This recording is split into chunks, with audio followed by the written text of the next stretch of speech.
রাজবংশী সমাজের প্রাণপুরুষ রায় সাহেব ঠাকুর পঞ্চানন বর্মার জন্মজয়ন্তী উদযাপিত হল শুক্রবার। এদিন বালুরঘাটে থানামোড়ে অবস্থিত পঞ্চানন বর্মার আবক্ষ মূর্তিতে মাল্যদান এবং পুষ্পার্ঘ্য অর্পণ করে শ্রদ্ধা জানিয়েছেন বালুরঘাট পৌরসভা চেয়ারম্যান অশোক কুমার মিত্র, ক্ষত্রিয় সংগঠনের সদস্য অক্ষয় কুমার বর্মন সহ অন্যান্যরা।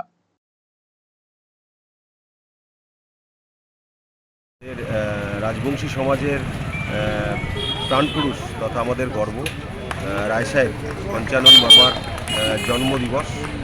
আজকের এই দিনটিকে স্মরণ করার জন্য এবং ওনাকে শ্রদ্ধা জ্ঞাপনের জন্য বালুরঘাট পৌরসভার পক্ষ থেকে পুষ্পার্ঘ্য নিবেদন এবং মাল্যদানের মাধ্যমে তার মূর্তিতে মাল্যদান এবং পুষ্পার্ঘ্য নিবেদনের মধ্য দিয়ে বালুরঘাট পৌরসভার পক্ষ থেকে আজকে এই দিনটিকে আমরা পালন করছি।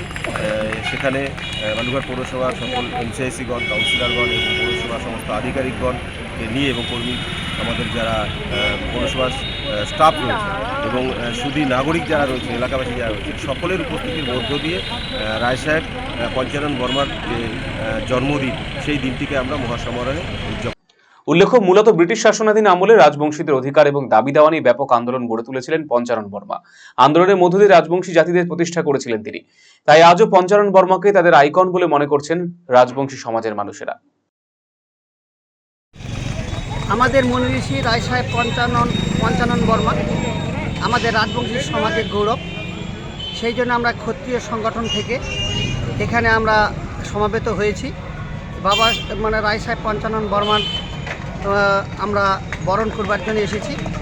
কারণ হচ্ছে উনি আমাদের মহান ব্যক্তি, যিনি ওনার দৌলতে আমাদের এই পিছিয়ে পড়া জনগোষ্ঠী রাজবংশী সমাজের মানুষের জন্যে লোকসভাতে তিনি অনেক লড়াই করে এই সমাজের মানুষের যেন চাকরির ক্ষেত্রে বহাল হতে পারে এবং এই সমাজের মানুষের জন্য রংপুর জেলায় তিনি উকিলাতি করেছিলেন।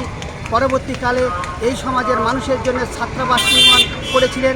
আমাদের নির্বাচিত হয়েছিল 1920 সালে, 1923 এবং 26 সালেও পরবর্তীকালে তিনি নির্বাচিত হয়েছিলেন।